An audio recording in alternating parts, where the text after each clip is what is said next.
Hi and welcome back to my YouTube channel. I bought Panasonic Lumix S5D camera after 3 years of using my smartphone for filmmaking. Here's why. I was initially very happy using my iPhone 13 Pro for making short films in 2021-2022. Back then it was an easy solution to start learning filmmaking as it is a bit less technical and to focus more on the composition, creative camera angles and movements.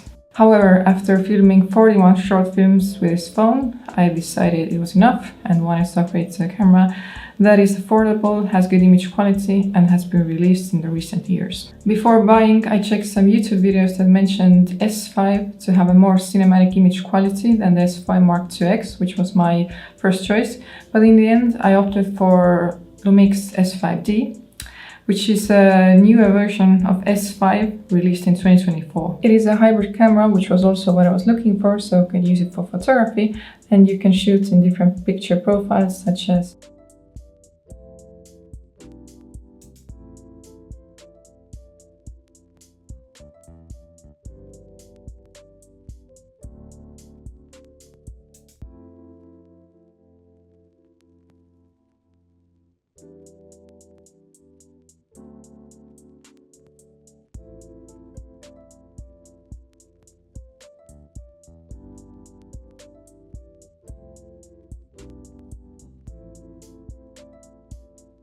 It also has some creative filters and it is possible to shoot in RAW on an external recorder via HDMI with a max resolution of 5.9K at nearly 30 frames per second and 4.1K at nearly 60 frames per second. The S5D is equipped with a 24.2 megapixel full-frame sensor and has dual native ISO. And you can shoot in 4K up to 60 frames per second and in 10-bit 4:2 up to 30 frames per second internally.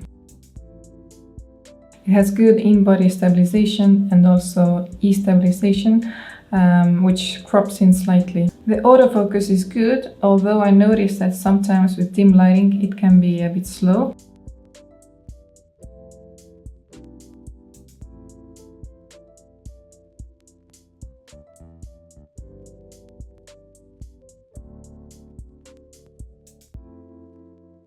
Another new item I have with me is this Helios 58mm vintage prime lens for creative photos and videos. This vintage lens is very affordable and gives a cinematic look. It was produced in the Soviet Union from the 50s to the 90s as a copy of the Carl Zeiss Biotar 58mm f2 lens. It was manufactured by different Soviet factories, leading to slight variations in optical quality, coating and build.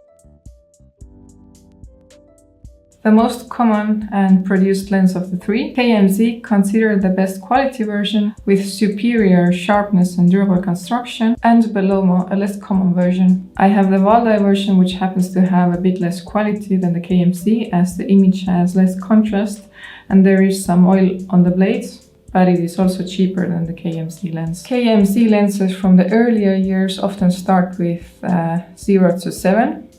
My lens here starts with 76, so it means that it was made in 1976. And this logo here with an arrow refers to Waldai. It is a fully manual focus lens with a declicked aperture ring, allowing for smooth aperture adjustments. An interesting thing about this lens is that the aperture values are reversed compared to usual lenses, meaning that higher f-stop numbers correspond to lower aperture values and vice versa.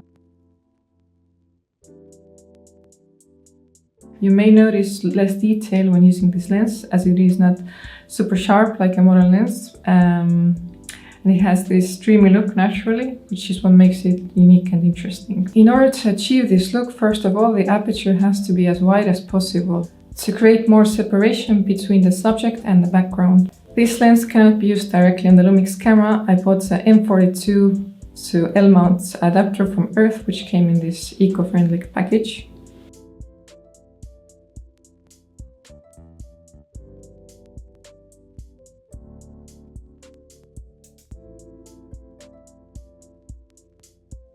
I'm going to test this lens outdoors and see if the swirly effect appears.